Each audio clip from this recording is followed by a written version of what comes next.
ഹേ സംശയക്കാരി. സംശയക്കാരിയാ? എപ്പോഴും ഡൗട്ടാണല്ലോ. അപ്പൊ പിന്നെ സംശയക്കാരി എന്ന് വിളിക്കുന്നതിന് എന്താ പ്രശ്നം? എപ്പോഴും എന്നോടാണല്ലോ ഡൗട്ട്. അപ്പൊ ഇന്ന് ഞാൻ അങ്ങോട്ട് ചോദിക്കട്ടെ? ആ ചോദിച്ചോ. ഇത് ഒപ്റ്റിമം ന്യൂട്രീഷന്റെ ഗോൾഡ് സ്റ്റാൻഡേർഡ് വേ, ഇത് സൈട്രോന്റെ അഡ്വാൻസ്ഡ് വേ. ഇത് തമ്മിലൊരു ബന്ധമുണ്ട്. എന്താണെന്ന് പറയാൻ പറ്റുമോ? ഒന്ന് ഗസ് ചെയ്ത് നോക്ക്.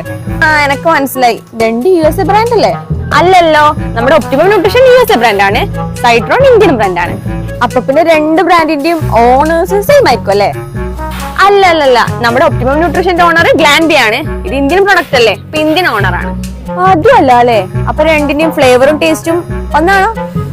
അല്ലല്ല, അതും അല്ല അല്ലേ? ആ ഇപ്പൊ പിടികിട്ടി. രണ്ടിന്റെ പ്രൈസ് ഒന്നായിരിക്കും. ഒരിക്കലല്ല, ഇതിന്റെ കറന്റ് പ്രൈസ് 3099 രൂപയാണ്, ഇതിന്റെ 2099. 1000 രൂപയുടെ വ്യത്യാസമുള്ളത്. ഇതൊന്നുമല്ല, പിന്നെ എന്ത് കോപ്പാണ്? ഞാൻ പറഞ്ഞുതരാം. ഒപ്റ്റിമം ന്യൂട്രീഷന്റെ ഓണർ ആരാണ്? അത് ഗ്ലാൻബിയ. ഈ ഗ്ലാൻബിയുടെ സ്വന്തം ബ്രാൻഡാണ് ഒപ്റ്റിമം ന്യൂട്രീഷൻ. ഇതേ ഗ്ലാൻബിയ മറ്റ് കമ്പനികൾക്ക് റോ മെറ്റീരിയൽസ് ഔട്ട്സോഴ്സ് ചെയ്യുന്നുണ്ട്. അപ്പൊ സൈട്രോന്റെ കമ്പനി റോ മെറ്റീരിയൽസ് എല്ലാം വാങ്ങുന്നത് ഗ്ലാൻബിയിൽ നിന്നാണ്. അപ്പൊ ഗ്ലാൻബിയിൽ നിന്ന് വാങ്ങിയിട്ട് മറ്റു പ്രോസസും ഫ്ലേവേഴ്സ് എല്ലാം ആഡ് ചെയ്യുന്നത് ഇന്ത്യയിൽ നിന്നാണ്. അപ്പൊ ഇപ്പൊ മനസ്സിലായോ? ആ ഇപ്പൊ മനസ്സിലായി. ഗ്ലാൻബിയൊക്കെ പിറക്കാതെ പോയ മകനല്ലേ സൈട്രോൺ. ഇയാൾ പറഞ്ഞു ഒടുവിൽ കുറ്റസമ്മതം നടത്തി അല്ലേ?